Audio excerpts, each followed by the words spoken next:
This is Algebra 2, Lesson 48 and 49 homework help. I'm on page 212. Not gonna see me much, huh? All right, so number 12. On page 212. It's the square root of 8 times the cube root of 2.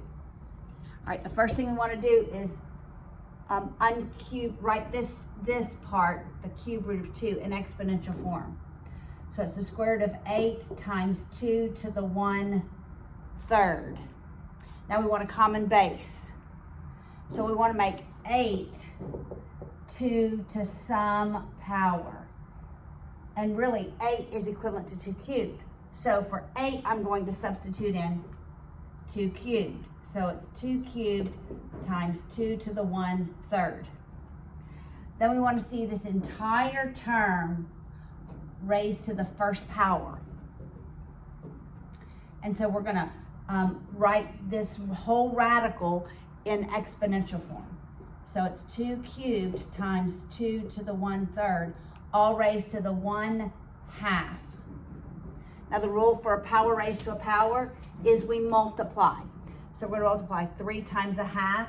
That's 2 to the 3/2.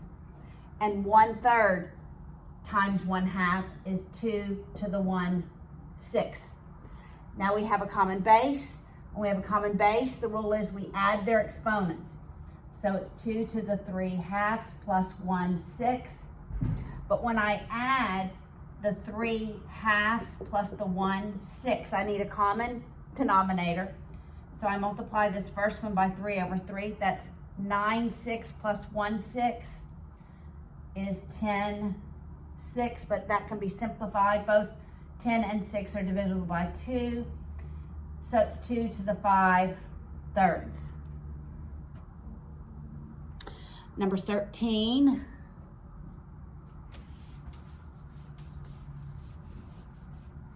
On that same page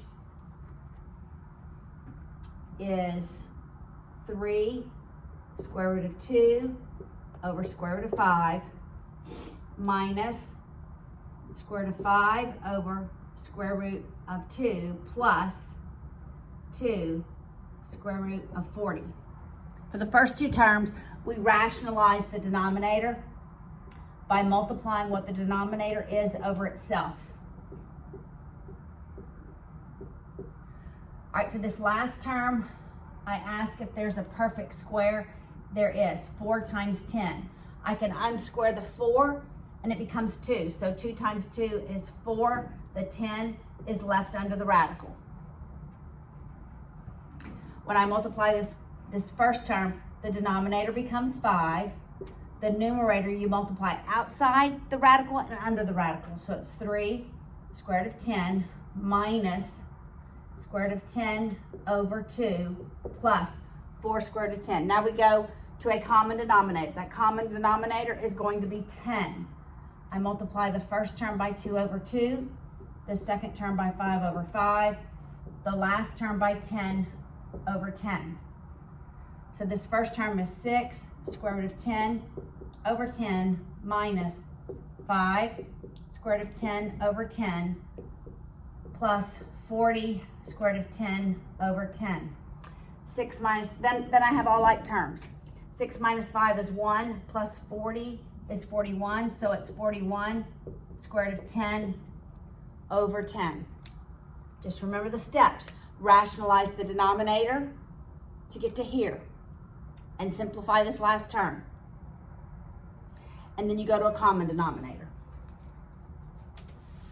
All right, number 15.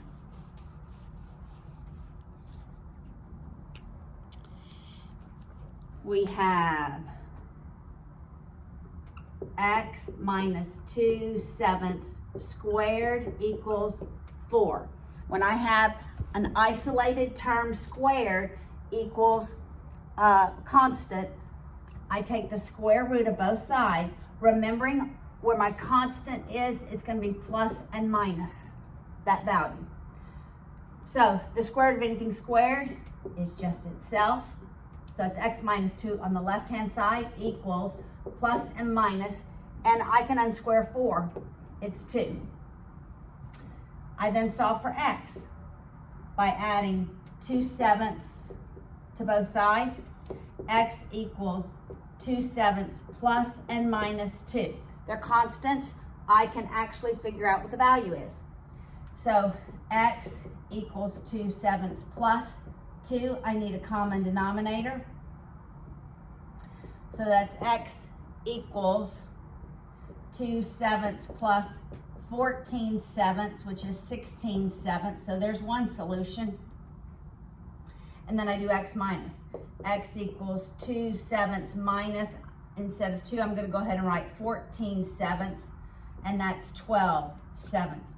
So when you have two rational numbers, plus and minus, you actually go ahead and solve for the value of x. Number 17.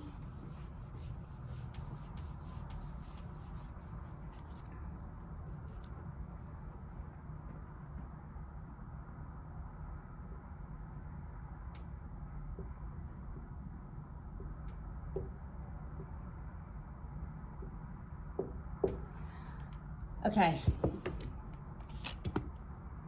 C is complementary to 63, right? So I take 90 minus 63 to get the value of C. So C is 27 degrees. All right, so I'm going to look at this angle, and I have the hypotenuse. I look at the sides that I have to decide, am I going to use a sine, cosine, or tangent? Remember, the sine is the opposite over the hypotenuse. The cosine, adjacent over hypotenuse. The tangent, opposite over adjacent. So I look at what sides I have in terms of the 60-degree angle. If I'm solving for A is the adjacent, I have the hypotenuse. That matches with the cosine. So the cosine of 63 degrees is the adjacent, which is A, over 5, which is the hypotenuse. You multiply by 5 on both sides, and 5 times the cosine of 63 is the value of A. And when I'm looking at the 63-degree angle to solve for B, B is the opposite side. So now I need to know the opposite side, and I have the hypotenuse. That lines up with the sine ratio. So the sine of 63 degrees is the opposite over the hypotenuse. I multiply by 5 on both sides, and B is the value of 5 times the cosine of 63.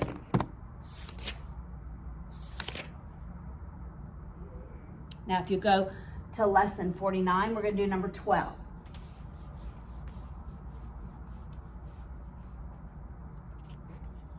So page 216, number 12. We have the 4th root of 2 times the cube root of 2.